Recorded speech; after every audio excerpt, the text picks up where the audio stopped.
Hello friends, this is Martin from CUES, the channel for learning about trading and investing. Welcome to Markets Next Week, the weekly stock market analysis show where we look at the technical charts and try to understand what exactly happened in the market during the previous week and then plan for a better trade for the upcoming week that's starting from tomorrow, August 5th, Monday, 2024. So a lot of things lined up.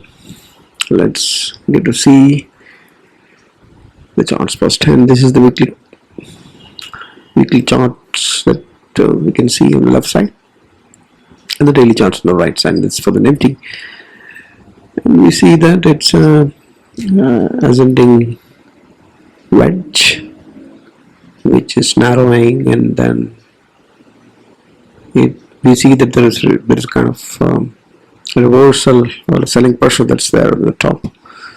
In the daily candles you can see that market did move up and make new all-time highs, but did a big gap down on Friday. That's what I see on the right side daily, and the weekly we see that it's a trap, right? And the Banknifty also narrowing, ascending wedge.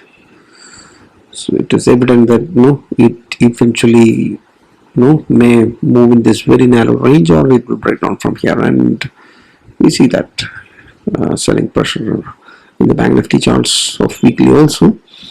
And the Nifty, we are seeing that it has tried to move further up of the nearly 10%, 11% correction, but on Friday it could not sustain and ended flat on a week-to-week basis.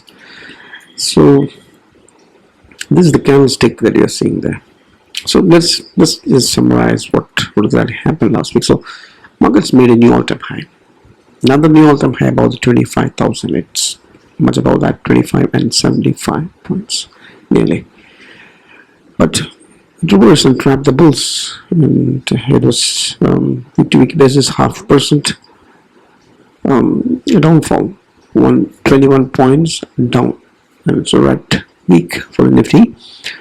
So the trap was evident when the market reversed from the all-time highs, and market overall the Nifty was volatile, and it was inverted V shapes. It was a V shape previous week. Now this week we had an inverted V shape for the market, trapped the bulls, and it was making the new all-time high with a 1% up move and then 1.5% down moves. What happened from the top? Bank index was very weak last week, but this week it surprisingly did not fall further. It was consolidating and it was flattish positive growth. So that's 53 points up. So Bank remains to be weak, but it consolidated and managed to close better than the Nifty, just because of the Friday's big gap down that happened on the Nifty, which Bank was able to somehow sustain with lesser damage comparatively. So Banknifty had made a 5.5% correction from the all-time highs overall, which showed contradicting divergence in the moves with respect to the Nifty. But this week Banknifty was hitting flat close even with the Friday gap down. Right now, if you look at the candlestick patterns, it's bearish bull trap candlestick that you can see here. Right, bull trap is because the price moved above the previous candle's high, and then it rose to close below the previous candle's high. So it's trapped the bulls who thought that the market would rally further and upward. And the daily charts are showing that the market is not the daily charts, the weekly charts of the Banknifty, sorry. It shows that it's consolidation in the week-to-week basis. Market is closing flat, and it is an inside bar, absolute consolidation in the Banknifty, and a bull trap bearish move on the Nifty on the week-to-week basis is what you see there. And on the daily basis you can see that it attempted and moved up and then reversed after making the all-time highs. Banknifty was mainly consolidating all the 5 days, 1, 2, 3, 4, 5 consolidation range moves. That's a price action. Yeah, so that's a bearish candle on the weekly. Again, an inward hammer could be potential reversals if it breaches the lower high of that, right? And V-shaped moves are there. Change of priority bounce is when See, this is zone where the breakout happened in Banknifty. So it is consolidating there, means there's a probability that it can consolidate here and then bounce up. It's a change in polarity moves outside the Banknifty. That's all I mentioned. But Nifty still closed around the 20 exponential moving average. It did not make big gap downs, even though the gap down was there. It's not as big to breach the 20 exponential moving average. Now, the Bollinger Band's daily charts, if you analyze, you can see that the expansion is slowly turned into contraction sideways, with still a bullish bias on the Banknifty, while on the Banknifty, you can see a bearish biased expansion on the downside, which is clearly bearish on the short term. So, see the expansions on the upside of Banknifty has changed to contraction, and the contraction of the Banknifty is slightly turning towards the expansion on the downside with a bearish bias. So that's so overall it's consolidating is what Bollinger Band is showing short term, both the dices, right? That's about candlestick patterns, and then weekly what happened, right? But let's move on and see what exactly happened for the momentum and the trend indicators with respect to the RSI and the ATX that we're considering on the multi-time frames on both the indices. Now the Nifty, you can see that things are looking fine, bullish on both time frames, daily and weekly. But the Banknifty, we are seeing weekly maintaining the momentum in the bull zone still, but daily is still not picking the momentum was dropped. Right, that's in the sideways. So that's a summary. So overall, if you see the trend indicator, also Nifty is fine with bullish DMI positive zone movements maintained with falling strength, but bullishness is maintained on the trend indicator ATX. But Nifty, although it has picked up a little bit on the trend on the short term because of the sideways consolidation on last week, but in the weekly it remains to change. It is remaining in the bear zone. So overall, when trend has fallen on Nifty, but Nifty somehow managed to hold on there, hang on there. But Banknifty is set to change the trend yet. That's what you can see. If you try to analyze the volatility with the India VIX, which is a fear and greed indicator, it has spiked up 17%. Previous week it had cooled off 70%, and this week it's completely opposite that. It spiked up. So there is some kind of fear that has come in the market all of a sudden. That's what it's evident. It's at 14.32, still not above the 15, so we would say it's low volatility itself. Open analysis, if you see the Nifty showing long built up and Banknifty showing long unwinding Friday's move, so it's kind of contradicting, but the resistance is evident in the Banknifty. Up list with August 7th of Banknifty and August 8th Nifty expires, weekly expires, showing that PCR is bearish. Right? PCR is bearish, 0.64 and 76. So overall, open this data on the options and futures, so I am showing kind of bearishness mostly.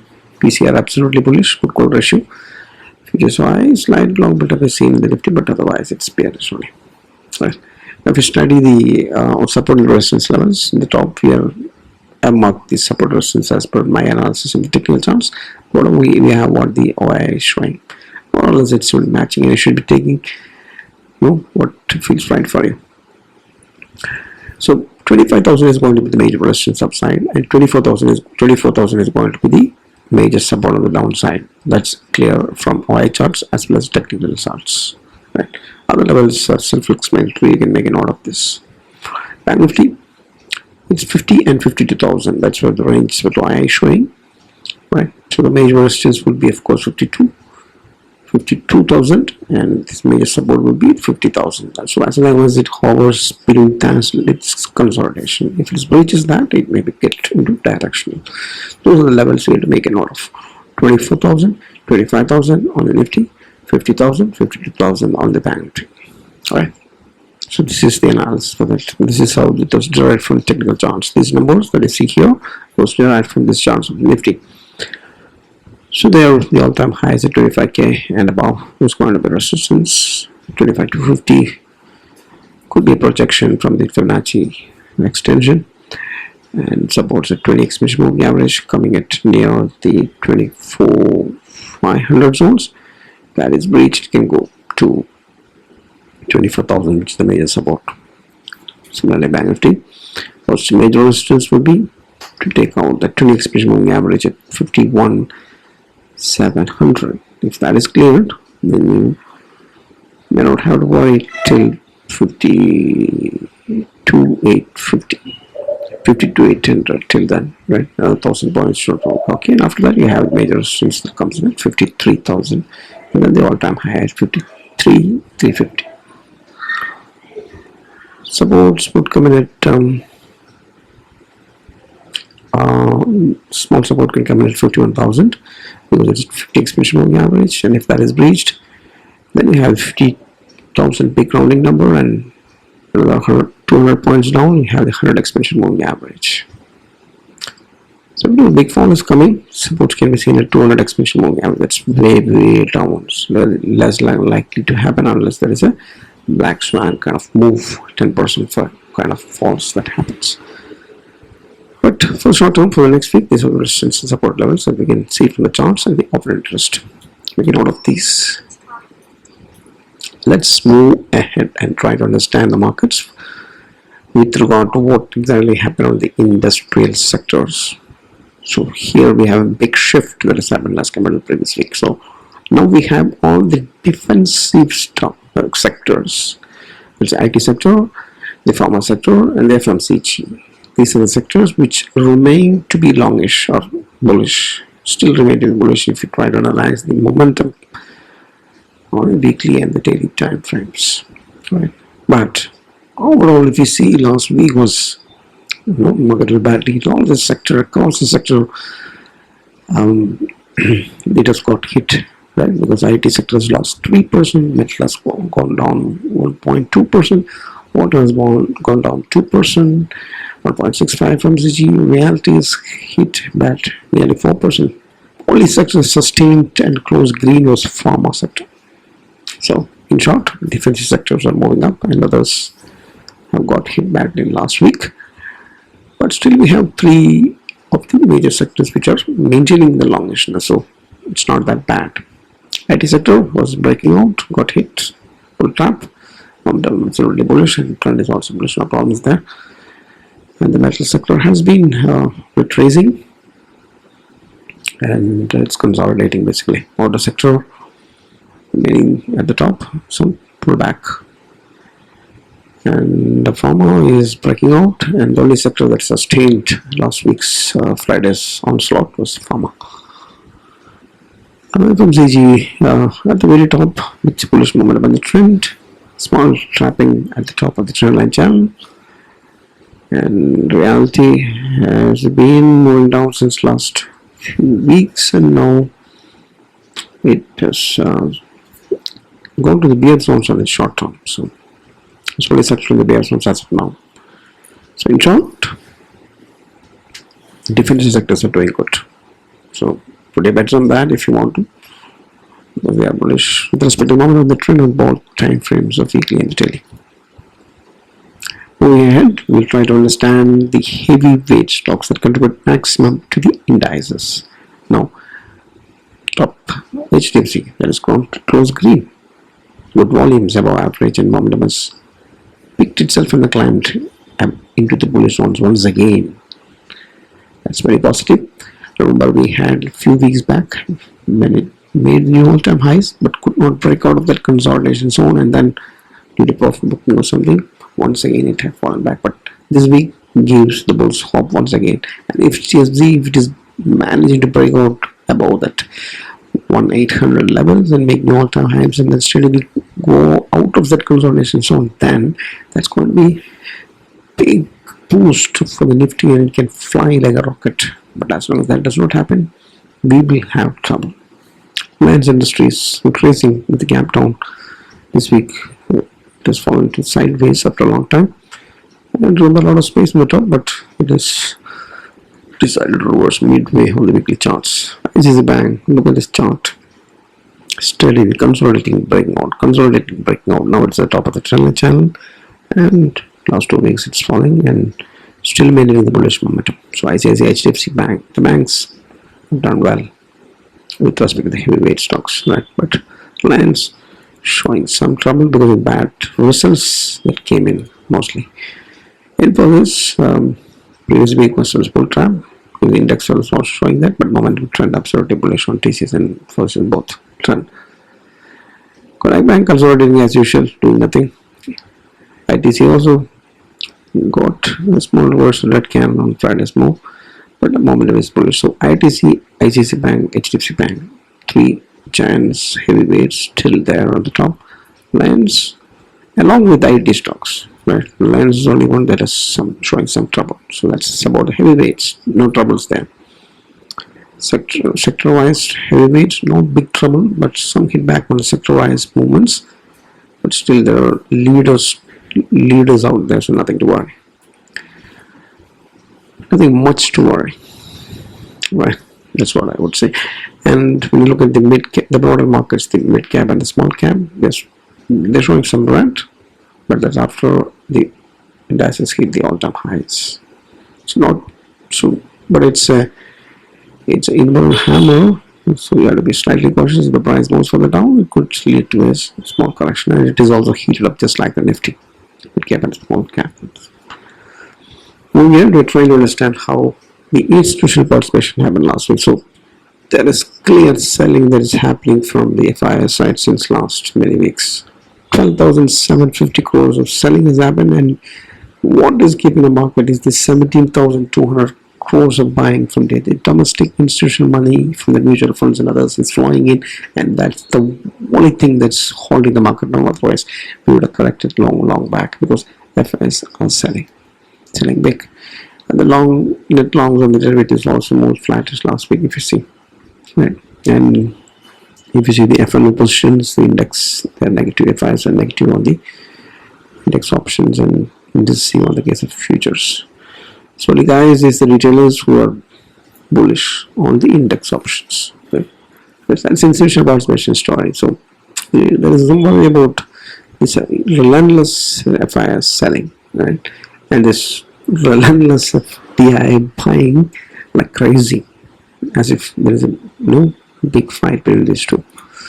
So that's a concern, and let's look for the next weeks as to what happens. And global markets, if you see, so next coming slides we're trying to understand the global markets and the commodities like coal and oil, and then currency. So currency, if you see, the dollar has fallen down 1.1%. That's a big sharp fall, but remember it is consolidating in that range. It's sideways once again, and it falls nearly 3% from the top now. So USD INR, that's what we're more worried about, right? 83.77, new all-time high on USD INR, which means rupee is become all-time low once again, all-time weak once again. That's because of 0.11% drop in the USD INR happened last week. So rupee weak, dollar falling and consolidating. And moving to that, crude oil, it is falling. It is actually fallen 3% last week, nearly that much previous week as well. 6% 2 weeks, and 74.11. Probably that's because of some war-related news flow that came in and said 74.11. It may not be good for oil marketing companies, but good for the oil importing country like ours if oil is falling. But otherwise, it's having a sideways falling momentum, and it has fallen around 15% from the top. 15% from the top of the trendline channel. So that's a kind of fall that's happened. So oil crashing, and gold, if you see, it's spiking up and close green. It has been consolidating in that range and after making all very close to the all-time high. So gold is rising up and the market is tepid. Then we may have worries because gold's hedging instrument, but people find safer havens of investment in gold when the market is having trouble or it's heated up. So that is another cause for concern. But crude falling is good. But the biggest problem here is that global market, the US markets have closed deep red. Drawdowns, Nasdaq, S&P 500, all of them showing wide range bearish candle, and as Nasdaq is really bad with 3 candle red candles are followed by evening star. It's heavily bearish, but as long as it does not breach the support zones of the neckline of the rounding pattern, things should be fine. So one of the fall summing up to 2% plus on Dow Jones and 3% plus on Nasdaq and 2% plus on S&P 500. That's the kind of fall that we had. Moment where it's fallen to sideways and it's falling down. So here we have the trouble. Those markets in showing red. It's another market, and it could have its replications in our markets as well. And rupee is weak, and gold is also spiking up towards the all-time high once again. The only relaxing thing is the crude oil is falling, but that may be because of it, the war. So overall, global cues are not that great in the summary. Now that we have completed the analysis, let's have some actionables from the stock picks and the options FNO side as well. So stock 2 longs are closed, Ashok Leyland, both are mid-cap stocks. In Indian Energy Exchange IEX, it's an exchange for the energy trading, and Ashok Leyland is a motor company. Motor is doing good so far. It is a flag breakout, and let it have cup and handle breakout that happened, and easily would go and hit the 300 because there's a divergence also in the technical charts, which is bullish in nature. Positive reverse divergence, falling is above average, so you can target for 1:5, 1:1.5 RiskReward. Have tight stop losses because of the fact that the market may be correcting. IEX, these are long term, not long term investment. These are our short term tight stop loss swing trades, not beyond 2 weeks. IEX, you can have tight stop loss on this current candle, which is shown a big breakout from the moment of the bull zones. Trend is also good, volumes are also nice. So 1:1.5 RiskReward, you can do it. Get out of this and have tight stop losses. It's a cup handle, a rounding pattern, not cup. It's a rounding pattern breakout with volumes, momentum at the trend, 1 minute, 2 minute short term. So Ashok Leyland and IEX are stock picks with some actionables, not recommendations, but some learning stuff where you can understand how the patterns and technically how price moves. You can study from that, and then take the decision whether you have to take a call or not, as per your risk appetite and then capital size and all of your own. So the next actionable is the FNO. Here we have a bull call. It's a bear call calendar spread because I'm bearish slightly, but at the same time market could surprise me and more, but not much. What is that not much? I don't see the market going below above the 24,900. So I'm getting the range with the calendar spread. Calendar spread helps in the volatility spikes also a little bit. Get out before the expiry. It means expiry day, 1 DT, get out of this trade and don't try to adjust. If there is a crash coming, you absolutely nothing to worry, you still make money. But if the market reverses once again, then bounce up less likely and goes beyond this limit, get out of it and then take the loss. That's it. That's a bear call calendar spread FNO strategy, index weekly option strategy for the next week. Right? Now that'll be our analysis, actionables. Let's conclude and wrap it up. We had another volatile week once again, but market making new all-time highs once again, heated up, but then reversing all of a sudden on a Friday, 1% up and 1.5% down was what last week was happening. Banknifty was weak, quite far from the all-time high, but consolidated last week. So overall, the moment of the trend, the indices got hit because of the Friday's gap down primarily, and overall the correction since the last March remains to be 10 to 11%. The rally is exceeding 40-49%, which is huge. We had multiple breakouts and cup and handles and flat breakdowns. We've already seen those charts. Let's try to bucket the different factors that's in favor of the bulls and the bears to conclude on a market view down. So momentum is bullish still on the Nifty. Change rally bounce is possible in the Banknifty. We've seen that in the charts. If you forward on that, go back to the charts and then see that. Wide range bullish. No, it's missing. There's nothing wide range bullish. That's previous week's thing. And then you have the 20 expansion moving average still not breached, which is positive. heavyweight stocks are doing good. They have the LTCs, ICICI banks, HDFC banks are all closing green and doing good. They contribute a lot. Whereas small cap has got hit. There's a reversal pattern there, but it's a long-term high, hit it up, but it's bullish. It remains made it the moment of the trend. And long futures OI for Nifty is still long build up, while Banknifty is long unwinding. So Nifty made it bullishness there also, and crude oil is falling. These are the factors that you can put in favor of the bulls. But for the bears, Banknifty is a trouble that's having momentum that's weak, trend is that's weak. It's forming a bull trap. Bull trap is actually on Nifty, right? Not on the Banknifty. And a gap down candles on the Friday. That's also negative.